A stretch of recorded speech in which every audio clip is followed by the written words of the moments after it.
নমস্কার, আমি রাজীব চক্রবর্তী। আপনারা দেখছেন আপনাদের চ্যানেল অ্যাস্ট্রো রাজীব। অত্যন্ত গুরুত্বপূর্ণ একটি আলোচনা, বলতে পারেন বিশেষ ভিডিও। জুন মাসের 2 তারিখ 2026 দেবগুরু বৃহস্পতি তার তুঙ্গস্থ ক্ষেত্র কর্কটে অতিচার গতিতে প্রবেশ করেছেন। থাকবেন এখানে 31শে অক্টোবর পর্যন্ত। অতিচার গতি মানে অত্যন্ত দ্রুত গতি সম্পন্ন। এই সময় দেবগুরু বৃহস্পতি নিজে একটু উত্তপ্ত অবস্থায় থাকেন এবং ফলদানের ক্ষমতা অত্যন্ত বেশি হয়। বুঝতেই পারছেন, দেবগুরু বৃহস্পতি একটি ঘরে 1 বছর বা তার বেশ কিছু বেশি সময় ধরে থাকেন। এই যে 30 ডিগ্রির যে ঘর, প্রত্যেকটি ঘরই 30 ডিগ্রি, সেখানে মাত্র এই কটি মাস তিনি কিন্তু অবস্থান করবেন, তারপরে তার আবার গোচর পরিবর্তন হয়ে যাবে। প্রত্যেকটি রাশি এবং লগ্ন ধরে ধরে এই আলোচনা। আজকের যে আলোচ্য রাশি বা লগ্নটি হচ্ছে কুম্ভ। কুম্ভ লগ্নের নয়, কুম্ভ রাশির কিন্তু 7.5 চলছে, যার ফলে দেবগুরু বৃহস্পতির এই যে ষষ্ঠে অবস্থান, কুম্ভ সাপেক্ষে ষষ্ঠে দেবগুরুর অবস্থান, কেমন ফল আসতে পারে। আমি সাধারণত শুভ ফল নিয়েই আলোচনা করব, কিন্তু 2-3টে কথা একটু বলে দেওয়ার প্রয়োজন আছে। ফোন নাম্বার, হোয়াটসঅ্যাপ নাম্বার তো থাকলেও চাইলেই যোগাযোগটা রাখতে পারেন। দেখুন, কুম্ভের রাশি তথা কুম্ভের ঘরে বা লগ্নের ঘরে রাহু অবস্থান করছেন, দ্বিতীয় শনিদেব অবস্থান করছেন, ষষ্ঠে বৃহস্পতির অবস্থান। প্রথমেই বুঝে নিতে হবে, এই সময় কুম্ভের কিন্তু মাথাটা একটু গরম হতে পারে। শারীরিক ব্যথা যন্ত্রণা বা পেটের কোনো সমস্যা, বিশেষত গ্যাসের সমস্যা, লিভারের কোনো সমস্যা আসতে পারে।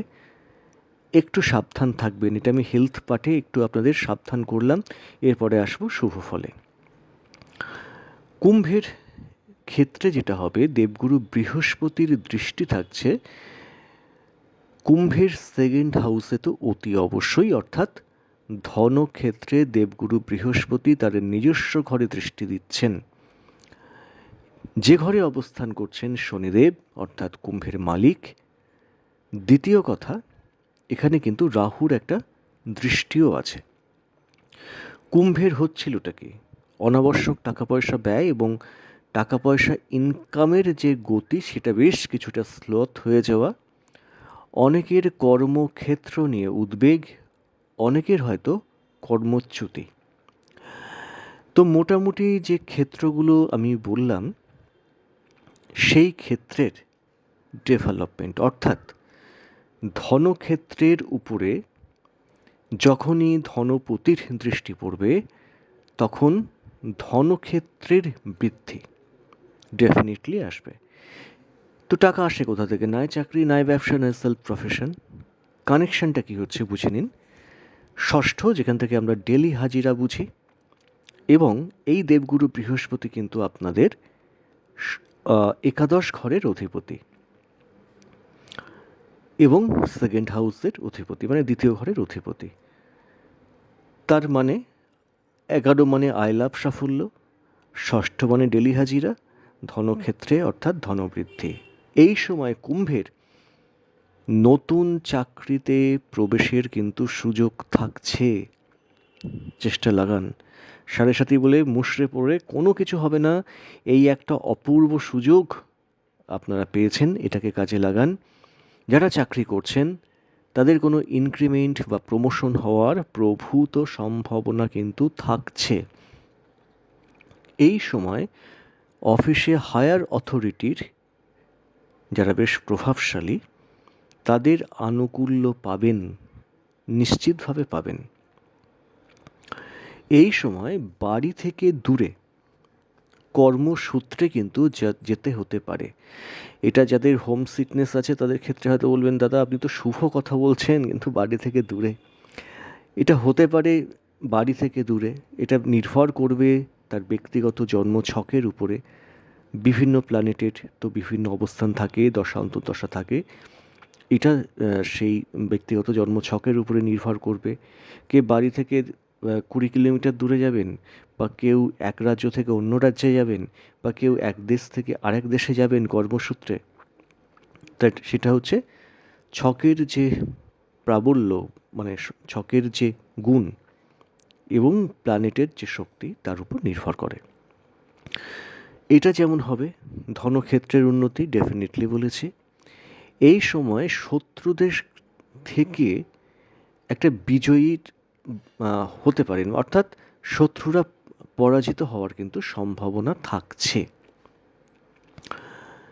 শুধু একটু পেটের সমস্যা বা তল পেটের দিকের একটু সমস্যা থেকে সাবধান থাকার প্রয়োজন থাকছে। আর কি থাকছে? এই সময় ট্যুর হতে পারে, বিভিন্ন ধর্মক্ষেত্রে ট্যুর। অনেকে হয়তো মনে করছেন যে কোথাও একটু বেড়াতে যাবেন, সেই সমস্ত জায়গায় দেখবেন তীর্থক্ষেত্র, এই সমস্ত ক্ষেত্রেই কিন্তু যাওয়ার ম্যাক্সিমাম সম্ভাবনা থাকবে। তো কুম্ভ রাশির ক্ষেত্রে মোটের উপরে ষষ্ঠ স্থান দেবগুরুর অবস্থানটা নেহাত ভালো নয়, কিন্তু দেবগুরুর দৃষ্টি যেখানে যেখানে পড়ছে সেই দৃষ্টি তো অমৃত তুল্য, তাই না? তো কোথায় পড়ছে সেটা তো পরিষ্কারভাবে বুঝে নিতে হবে। পড়ছে দ্বাদশ স্থানে, একাদশপতির দৃষ্টি আবার পড়ছে দশম স্থানে। তাহলে কর্ম, বাড়ি থেকে দূরে গিয়ে কর্ম, আর্থিক উন্নতি এবং জব বা চাকরির ক্ষেত্রে একটা স্টেবিলিটির আশা কিন্তু আপনারা করতেই পারেন। মোটামুটি চাকরির ক্ষেত্র এবং ধনবৃদ্ধির ক্ষেত্রে একটা শুভকর অবস্থান বা শুভ ফল আপনারা পাবেন, নিশ্চিতভাবেই পাবেন। এটা 100% শিওর হিসেবেই ধরতে পারেন। যাদের ব্যক্তিগত জন্মছকে চাকরির যোগাযোগ আছে তাদের তো বস হতেই হবে, তাই না? আরেকটি কথা বলে দিই, কুম্ভ রাশি বা কুম্ভ লগ্নের, বিশেষত কুম্ভ লগ্নের ক্ষেত্রে এটা বেশি প্রযোজ্য। যাদের পিতা বা পিতৃস্থানীয় মানুষ অসুস্থ হয়ে দীর্ঘদিন ধরে ভুগছিলেন, তারা কিন্তু সুস্থতার দিকে যাবেন, অতি অবশ্যই সুস্থতার দিকে যাবেন। তো মোটামুটি এই দুটো ফলই মোরললেস আপনাদের ক্ষেত্রে শুভ বলে বিবেচিত হচ্ছে। তো দেখে নিন, কমেন্টসে জানাবেন কতটা মিলল। আজ এ পর্যন্তই, নমস্কার।